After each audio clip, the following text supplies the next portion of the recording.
determination to create a society of justice, a society of equality, and a society where every child gets a decent chance of a decent school, a decent hospital, decent training, and a decent job. So no community is ever left behind.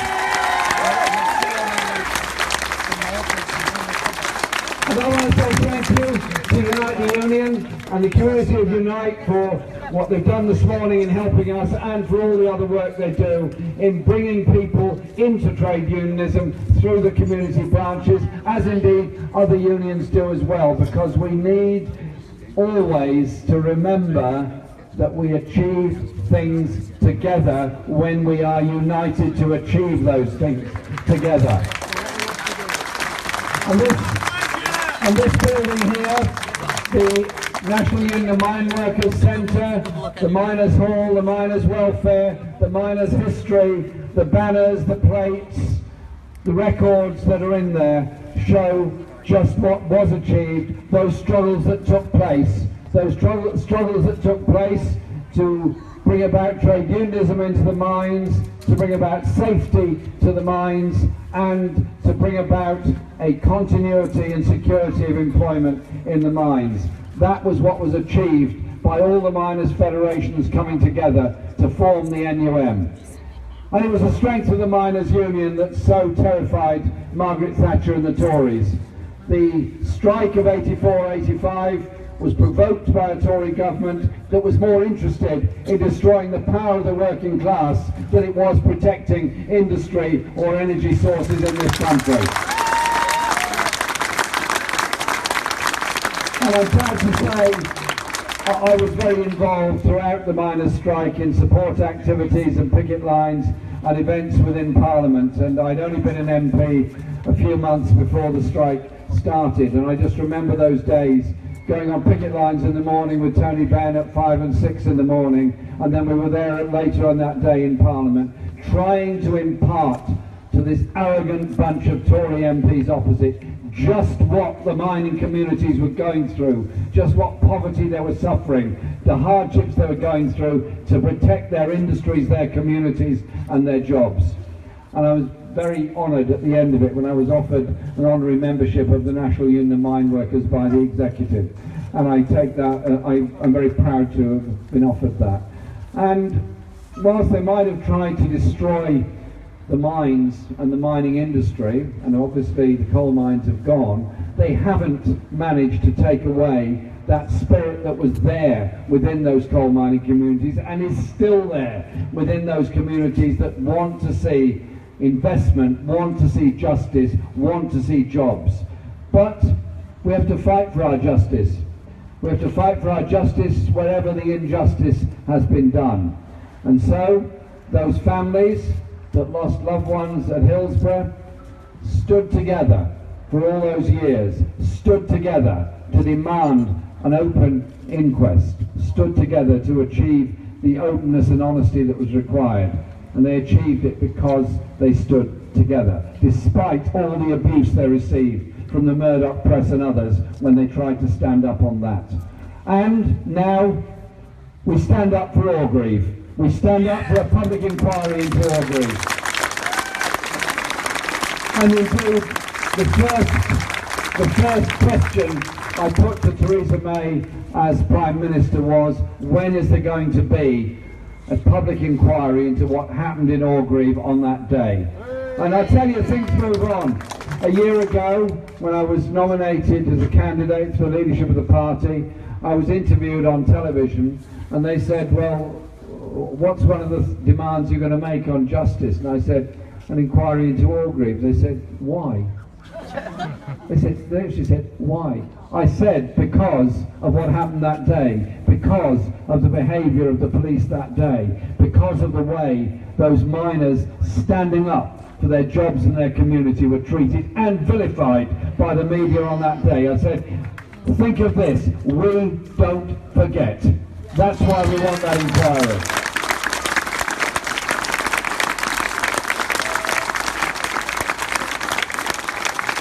A year ago, we lost a general election.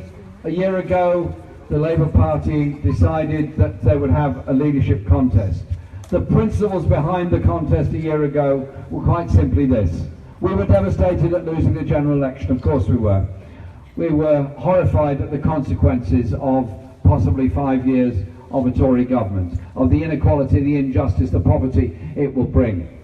But we have to be honest with ourselves. There were reasons we didn't win that general election. The reasons have to be analysed. One of them was that we were offering an economic strategy that was a continuation of a form of austerity. It was saying that the consequences of the banking crisis of 2008-9 have got to be paid for through public spending cuts. And we were also saying there would be a continuation of the public sector wage freeze, which in effect is a pay cut for those working in the public sector.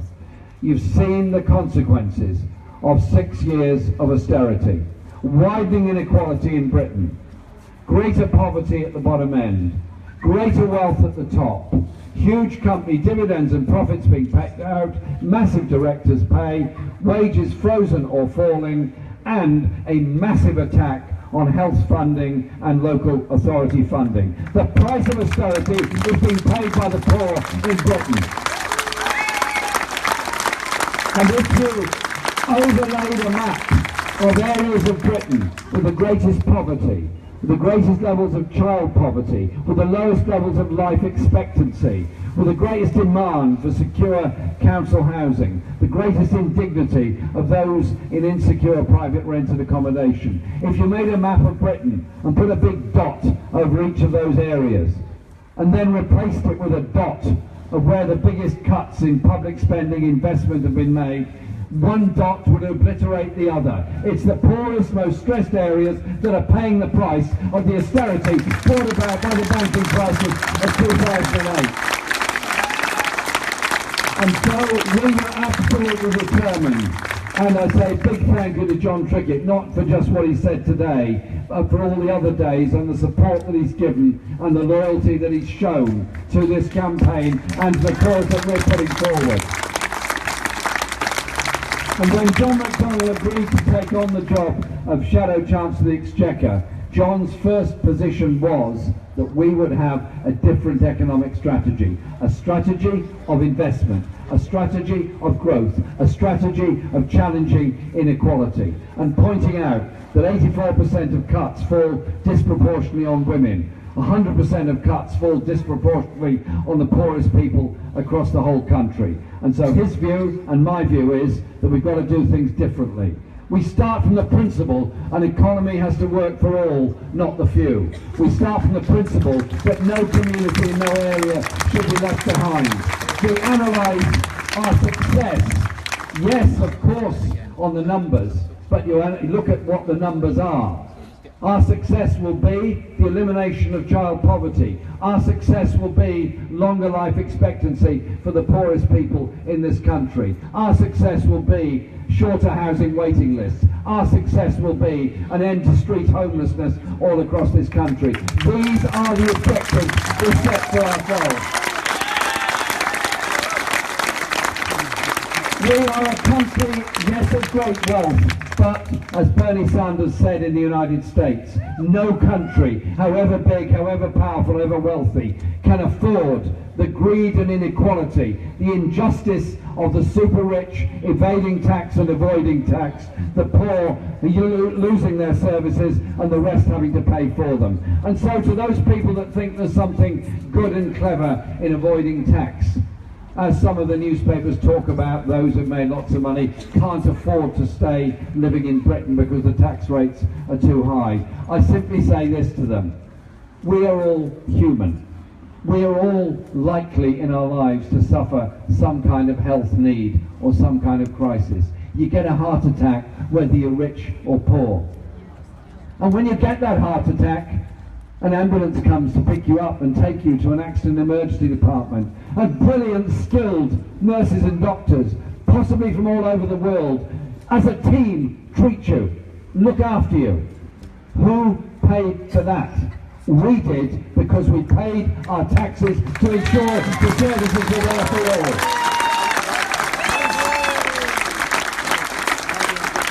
And so On healthcare, as on so many other things, there is a huge job to do.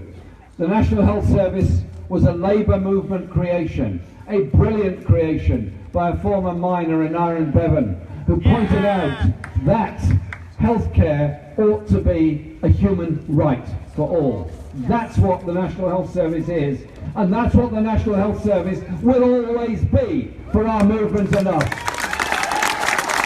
But this Tory government is cutting real health expenditure, is underfunding crucial areas, particularly in inner city and poorer parts of Britain, and we've made massive mistakes, and one of the most massive mistakes was the private finance initiative, and that being used as the funding for new hospitals. I want private finance initiatives out of our NHS, and I want normal public funding. And so John is working out a strategy to do with that. But there's also another crisis in Britain, which is also health related, and that is the mental health crisis that exists across this country. A quarter of us in our lifetime are going to go through a period of deep stress. We may need help, we may need support, we'll certainly need the love and support of others to get through it. Many get that support and many get that help, and brilliant NHS professionals help them. But sometimes that service isn't available, sometimes that support isn't available, sometimes the macho culture, the jokes, the stress, the stigma surrounding mental health means that some people are afraid to talk about it.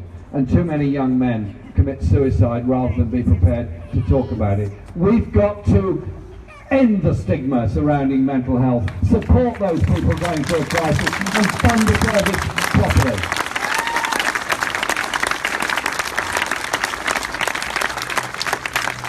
I talk about justice and I talk about inequality.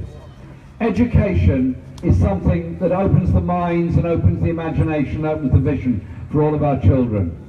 I want all of our kids preschool to get a chance to get together. Socialisation, come together, play together, enjoy things together. I want to see universal preschool childcare because it's important for all of our children, as well as obviously for their parents who want to work and study if that's what they've chosen to do. Just as much as I want good quality primary schools and secondary schools for all. This government has an agenda. An agenda, one, to create more so-called free schools, create more academies, destroy the principle of the local education authority as the supportive environment for all schools, providing facilities for music, art, culture, sport, and all those other things.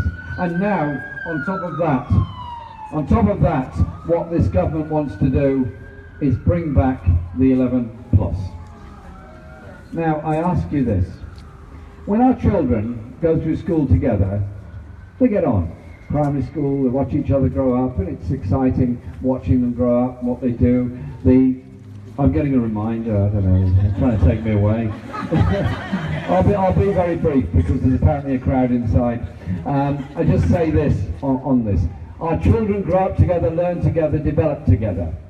The last thing we want to do is at the age of 11 divide them by saying this minority over here will get to go to the grammar school, the rest will go somewhere else. Surely we need our children and young people to grow up together.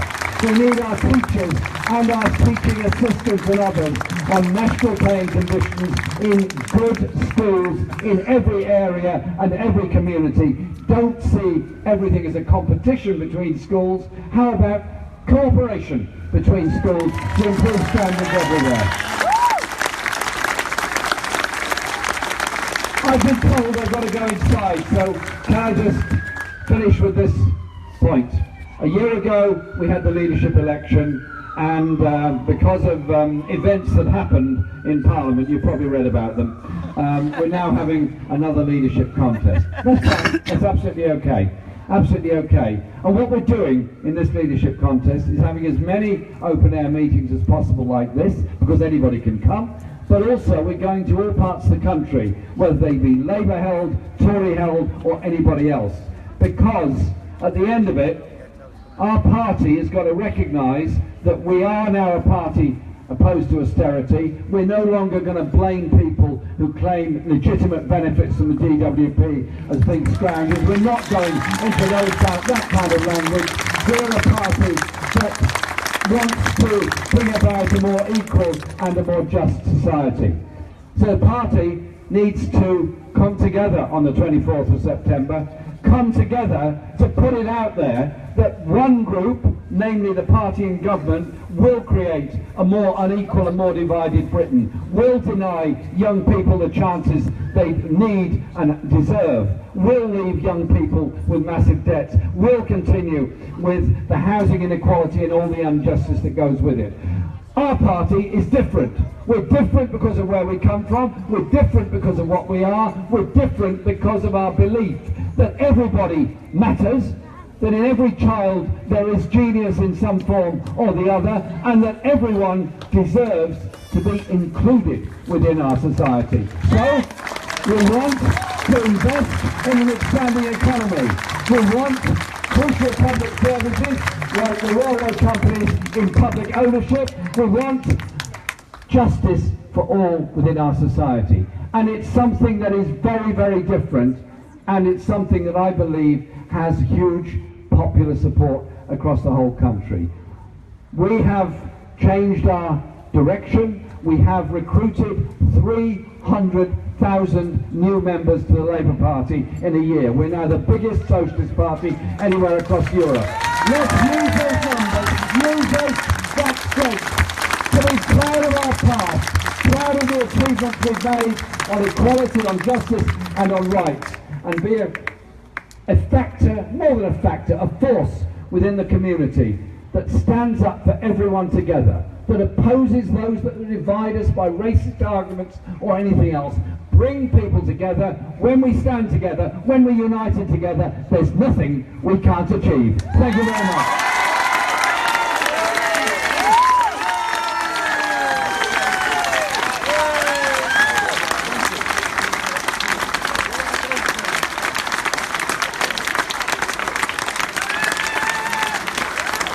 Hi everybody.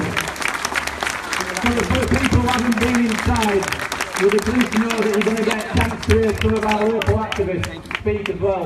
So I'll introduce Sam to come over and speak in a second. Before I do that, speak from the Aubrey Truth and Justice campaign, and having Jeremy's support is absolutely fantastic. So I'd just like to read out some statistics from the ranks right